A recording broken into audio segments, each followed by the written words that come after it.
Jeruk merupakan buah yang banyak digemari oleh masyarakat, termasuk di kota Lubuk Linggau. Tak sulit untuk menemukan buah yang satu ini. Banyak pedagang jeruk yang dapat kita jumpai, salah satunya Putri, yang berjualan di Jalan Waterfront Kota Lubuk Linggau.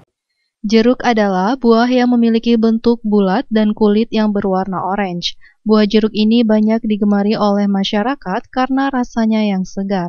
Jeruk juga buah yang banyak dijual di kota Sebiduk Semari ini, tepatnya di Jalan Waterfront Kota Lubuk Linggau.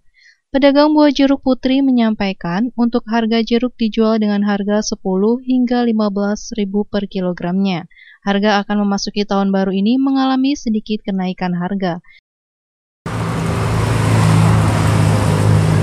Kalau ada perubahan harga nggak, Pak? Apa? Perubahan harganya ada nggak? Ada. Ada. Kemarin ini terpantau naik apa turun? Naik. Naik yo. Iya. Yang tadinya berapa?